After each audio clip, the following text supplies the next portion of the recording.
Hello everyone, welcome to the world of switchgear and protection system. Today's topic is overvoltage protection. As we all know, in electrical system, it is very necessary to protect our system from overvoltage, short circuit or any kind of surge. In today's topic, we are going to discuss about how the situation of overvoltage appear, what is the definition of that, and how can we protect our circuit or system from overvoltage. So let us start with the definition. Definition of overvoltage. જો overvoltage definition ની વાત કરીએ તો કહી શકીએ કે the excess potential required for the discharge of an ion at an electrode over and above the equilibrium potential of the electrode. એટલે કે એવું કહેવામાં આવેલું છે કે જે વધારાનું પોટેન્શિયલ જરૂરિયાત છે જે આયનને ડિસ્ચાર્જ કરવા માટે ઇલેક્ટ્રોડ પાસેના જે આયન છે એને ડિસ્ચાર્જ કરવા માટે જે એક્સેસ પોટેન્શિયલની રિક્વાયરમેન્ટ છે અને એ ઇક્વિલિબ્રિયમ પોટેન્શિયલ કરતાં અબોવ છે.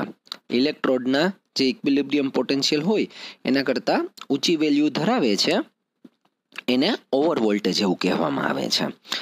આ ઉપરાંત બીજી ડેફિનેશનની વાત કરીએ તો voltage in access of the normal operating voltage of a device of or circuit કે જે નોર્મલ ઓપરેટિંગ વોલ્ટેજ કરતાં વોલ્ટેજનો જે એક્સેસ થાય છે, વોલ્ટેજની અંદર જે વધારો થાય છે એને ઓવર વોલ્ટેજ તરીકે ઓળખવામાં આવે છે. તો આ એની થઈ બે સિમ્પલ ડેફિનેશન. ફરીથી જો આપણે વાત કરીએ તો we can say that the excess potential required for the discharge of an ion at an electrode over and above the equilibrium potential of an electrode, or we can say that voltage in excess of the normal operating voltage of a device or circuit. તો આ વાત થઈ over વોલ્ટેજની. હવે આપણે વાત કરીએ over voltage પ્રોટેક્શનની.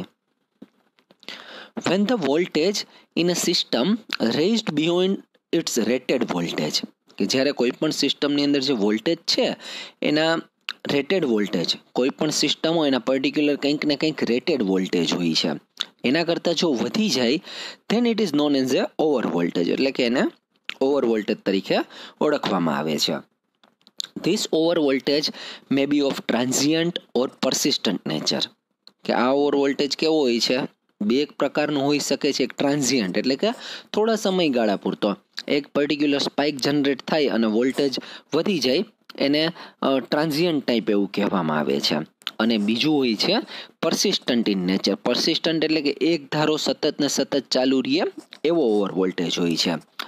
The main cause due to which over voltage is produced in a power system may be conveniently grouped into a two category, કે કોઈ પણ સર્કિટની અંદર જે ઓવર વોલ્ટેજ થઈ છે એને બે કેટેગરીની અંદર ક્લાસિફાઈડ કરી શકાય છે, ઇન્ટરનલ અને એક્સટર્નલ. બે કારણો હોઈ શકે છે. Internal over voltage has got their origin within the system itself, કે સિસ્ટમમાં ને સિસ્ટમમાં કોઈ કારણોસર જે ઓવર વોલ્ટેજ પ્રોડ્યુસ થાય છે એને ઇન્ટરનલ ઓવર વોલ્ટેજ કહેવામાં આવે છે.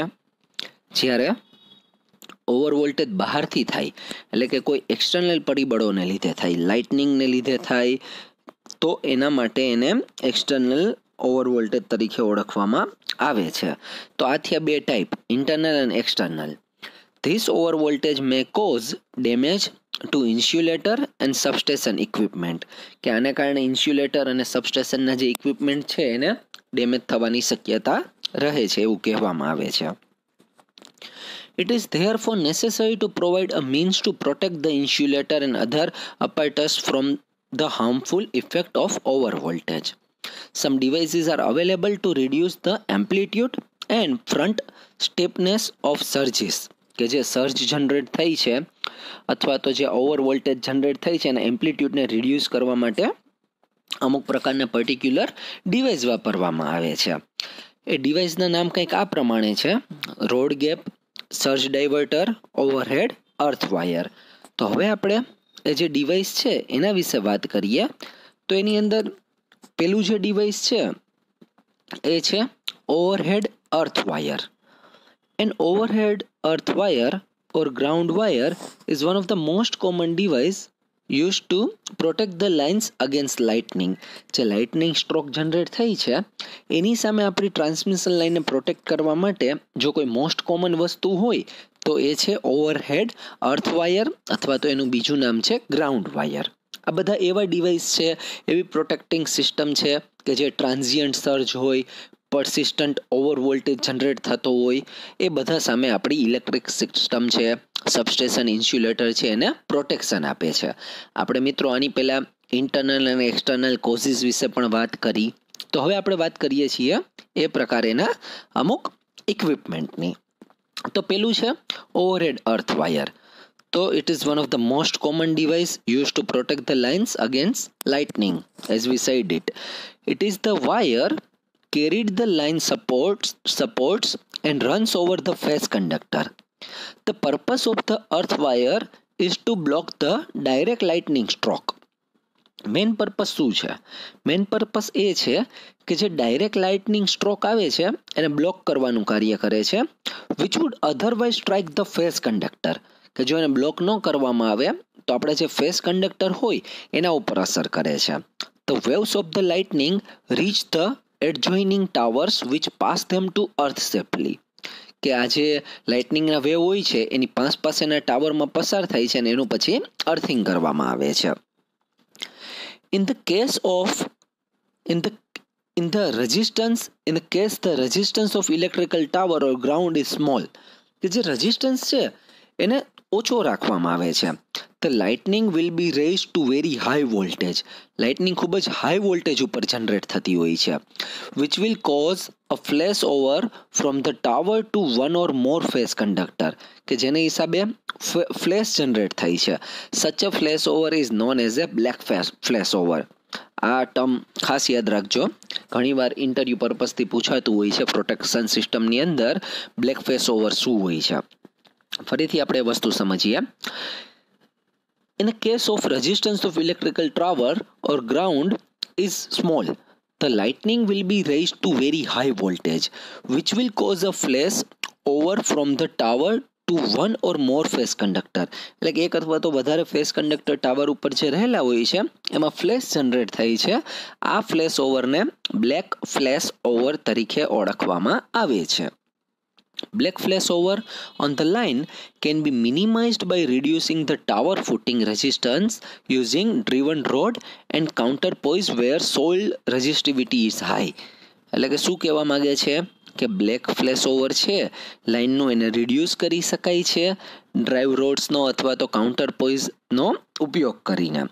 તો હવે અહીં આપણે ફિગરમાં જોઈ શકીએ છીએ કે ઓવરહેડ અર્થ વાયરનું એક આપણને કનેક્શન આપેલું છે કે કેવી રીતે ઓવરહેડ અર્થ વાયરને અને ફેઝ કંડક્ટરને કનેક્ટ કરવામાં આવેલા છે એકબીજાની સાથે પેરેલલી. તો આ વાત થઈ આપણી ઓવરહેડ અર્થ વાયરની. ત્યારબાદ આપણે વાત કરવા જઈ રહ્યા છીએ એના પછીનું જે ડિવાઇસ છે પ્રોટેક્શન માટેનું, એનું નામ છે rod gap. Road gap is one of the most common frames of protective devices. It is an air gap between the ends of two roads. એટલે કે બે રોડ વચ્ચેનો જે એર ગેપ છે એને રોડ ગેપ તરીકે ઓળખવામાં આવે છે. The gap setting should be such that it should break under all conditions before the equipment to be protected is affected.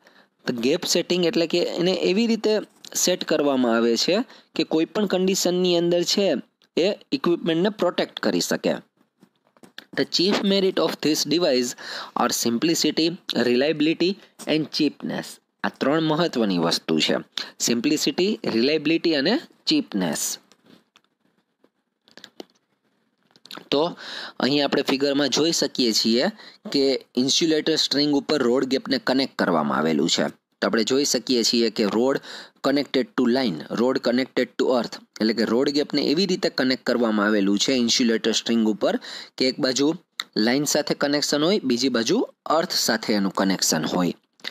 Road gap has some restrictions like they are unable to prevent the flow of power which flows in the gap after the breakdown. તો જે રીતે આપણે વાત કરી કે આ ડિવાઇસના જે advantages છે કે રિલાયબિલિટી છે, સિમ્પ્લિસિટી છે, ચીપ છે ડિવાઇસ, તો આ બધા એના એડવાન્ટેજીસની વાત થઈ. તો સાથે સાથે એનું ડિસએડવાન્ટેજ પણ છે અથવા તો આપણે કહીએ તો એની લિમિટેશન છે. કે they are unable to prevent the flow of power which flows in the gap after the breakdown. એટલે કે એવા જે પાવરનો ફ્લો હોય છે કે જે ગેપની અંદર ફ્લો થાય છે બ્રેકડાઉન પછી, એને પ્રિવેન્ટ કરવું એના માટે અઘરું પડે છે. આપણે જોઈ શકીએ છીએ ફિગરની અંદર કે કઈ રીતે રોડ ગેપને ઇન્સ્યુલેટર સ્ટ્રિંગ સાથે કનેક્ટ કરવામાં આવેલું છે. તો આ પ્રકારનો જે પાવરનો ફ્લો છે એને એ પ્રિવેન્ટ નથી કરી શકતું.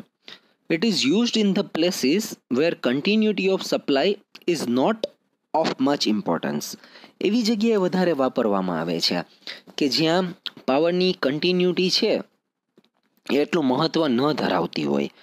એટલે કે કન્ટિન્યુઅસ પાવરની નો જરૂરિયાત હોય, વચ્ચે બ્રેક લેવાની જરૂર પડતી હોય, અથવા તો એક ધારો પાવર નો જનરેટ કરવામાં આવતો હોય અથવા તો ટ્રાન્સમિટ ન કરવામાં આવતો હોય.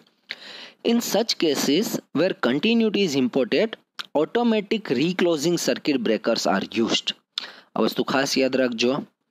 કન્ટિન્યુટી જ્યાં પાવરની જરૂરિયાત નથી એવી જગ્યાએ રોડ ગેપને વધારે વાપરવામાં આવે છે, પરંતુ જે જગ્યાએ પાવરની કન્ટિન્યુટી રહેલી છે ત્યાં ઓટોમેટિક રીક્લોઝિંગ સર્કિટ બ્રેકરનો ઉપયોગ વધારે કરવામાં આવે છે.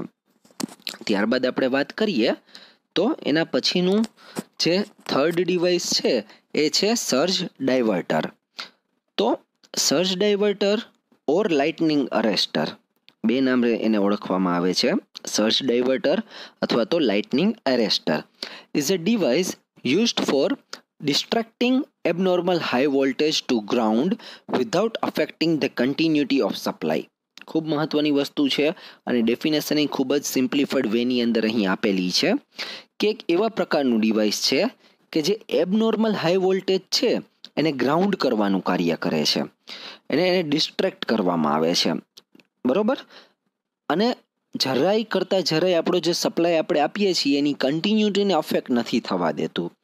તો આપણે શું કહી શકીએ કે surge diverter or lightning arrester is a device used four distracting abnormal high voltage to ground without affecting the continuity of supply. So this one is the most useful thing when it comes to surge diverter.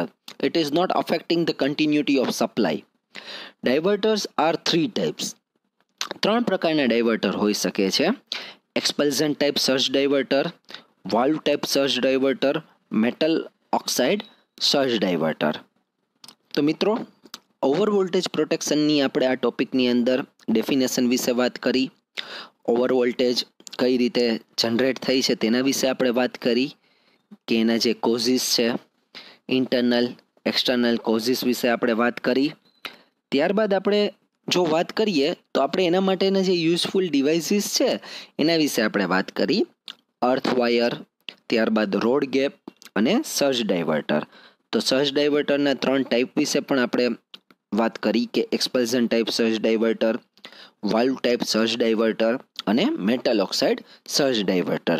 તો આ થયા over વોલ્ટેજને protect કરતા devices અને over voltage protection કોને કહેવામાં આવે છે એના વિશેની વાત.